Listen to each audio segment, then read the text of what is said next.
In this section, we will transform one-dimensional data into two-dimensional one. I have no idea how much your team relies on machine learning now. I bet you will need AI buddies soon because of the zero trust. I think zero trust is an excellent idea as we cannot trust anything. But wait, what do tons of authentication activities generate? Yeah, tons of logs. Are we humankind capable of inspecting all the logs? Security specialists don't need to be data scientists, but this doesn't mean that we can throw everything at the scientists. So yeah, let's get our hands dirty. I believe this will be your first step to data cleanup. I've occasionally encountered these kinds of questions. These questions never stop. Sometimes we need to tackle old school problems in network device configuration. One of the most annoying problems is a half-structured config file where we need to power through the file until we can extract target information using regex. Security vendors won't solve this problem because they need to refactor the proprietary operating system drastically. Of course, you can send feature enhancement requests, but if I were in their position, I would simply put the "won't fix" flag to the complaints and forget about them. Moreover, there is a case where we have to handle outdated network devices to replace them with modern ones manually. We don't need any network automation frameworks. Instead, we need something flexible to extract the information of all the config files and convert it to fit into new devices. In that case, Python TTP comes to the rescue. I've created fictitious log logs because I'm not allowed to use any proprietary logs as an example.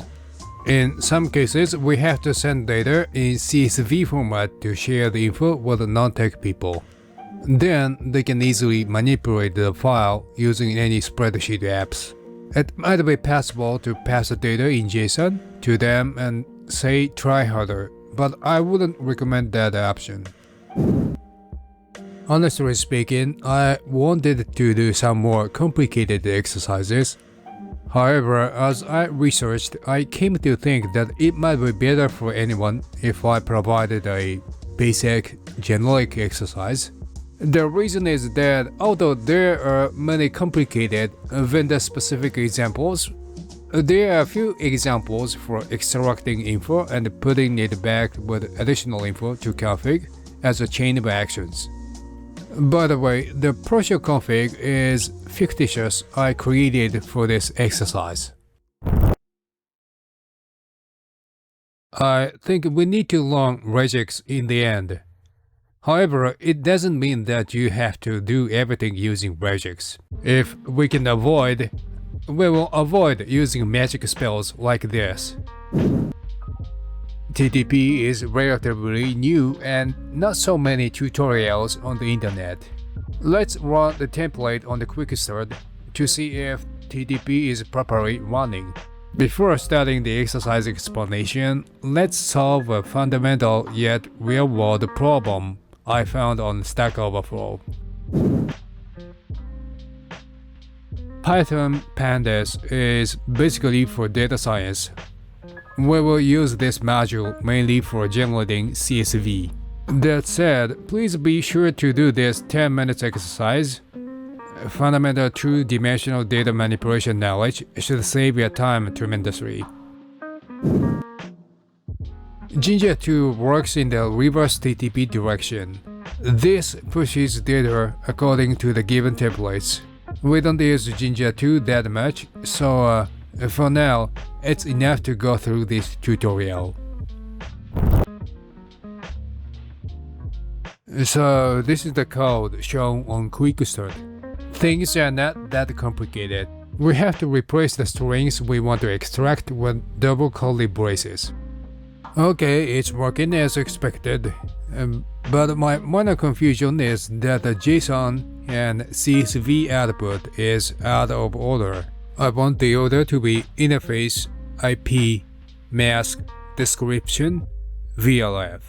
Please find a solution to this issue without modifying TTP. This is to practice invalid the code architecture without reading the code. Stop the video here for 5 minutes and think about it. It seems like she had the same issue.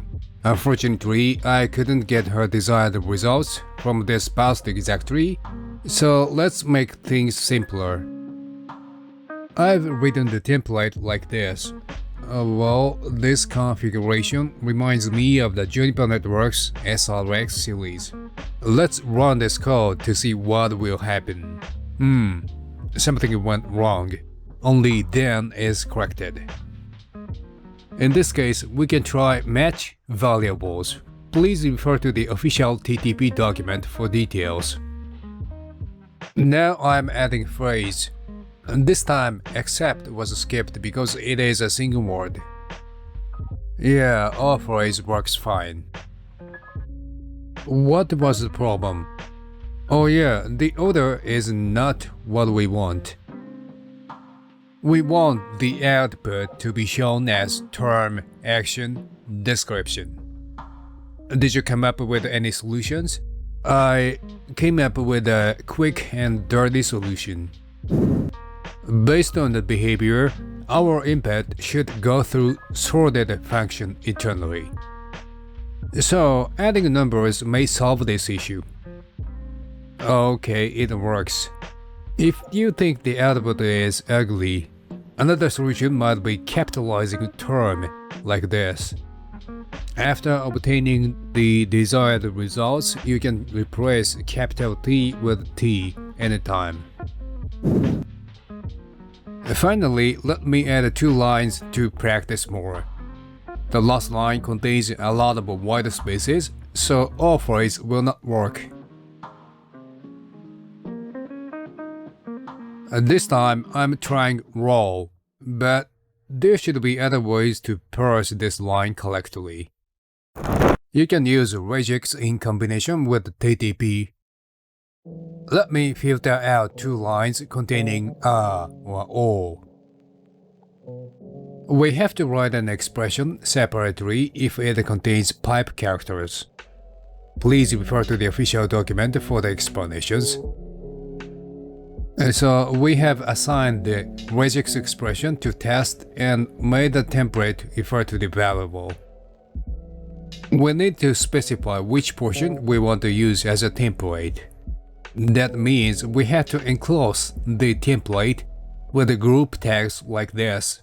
Okay, now we know the basics. Let's solve the exercises. These are the logs that I created for this course. Before parsing, we have to write a script to generate templates automatically. This is to practice analyzing the characteristics of our problems and cutting the issues into manageable pieces. I think this is the most critical skill we have to practice as cybersecurity specialists. Here, it is really beautifully verbalized. Please have a read this discussion. Okay, before coding, let's find out what we have to do. First, let me say that we don't need to write any elegant or sophisticated code as long as we can get the desired results. So here's the goal, and this is the original output. We can notice a couple of things. The target lines have the same format, so the template should be the same. White space separates the objects. Each object has a name and a data. Some of the objects have white spaces in the data. The separator is equal, which enables us to split by equal like this. Python will split the data unnecessarily if we try to split as shown on the screen. Although there should be other ways to split as desired, I used lexical analyzer Shrex. Now we can split the line we want to. This is the template generator. I know there are a lot of things to refactor, but as I said, I don't care if the code is elegant or not. Anyway, I hope you can follow the flow easily. This code is replacing the name with data. If data has a white space, it adds all phrase. Well, it seems it works fine. Now let's parse the logs. I used flat list to import the parsed data to pandas easily. You can read the related discussion here. The rest is easy. Open a file and write the data to the CSV. Now you can feed the data to any data visualization or machine learning services. That said, if you have options to use proprietary services, I'd recommend using that services as you can get the support from the security vendors. Was this exercise interesting for you? Next, let's play with the config files. Okay, this is the config file that I created for this exercise. If you have done this section so far, I think you can complete numbers 1 and 2 in a second. Nothing complicated. Regarding number 3, I've specified which function we have to use. So you can easily find the explanations in the official pandas document. I think the most confusing part is adding the dummy data to the dataset. Was it too easy for you? Anyway, let me show the diagram. I'm using the desired results as an example because the previously parsed data has only one line. If we read the CSV file using read CSV, the result should be like this. And when we want to access the first row, we specify 0 like this. I believe there are other sophisticated ways. Try all of them by yourselves. So what if we want the first value in the first row? Add 0. If we want to add a new row to the dataset, one option is like this. Finally, we can come up with this code. Play with the code for a while and find other ways to add the values. The minor issue is if we keep the dataset as is, we might have difficulty in rendering with Jinja 2. So I transposed the data to generate the combinations of domain name, IP address, and mask. The rest is easy. I've iterated over all the values like this. The dash after % is to delete the unnecessary line fees. If you don't get what I'm talking about, please run the code and observe the differences. We might be able to achieve the same results using a shell script, Ruby, or any other languages. Try other languages. Thanks for watching. I'm waiting for your feedback or any requests regarding the contents.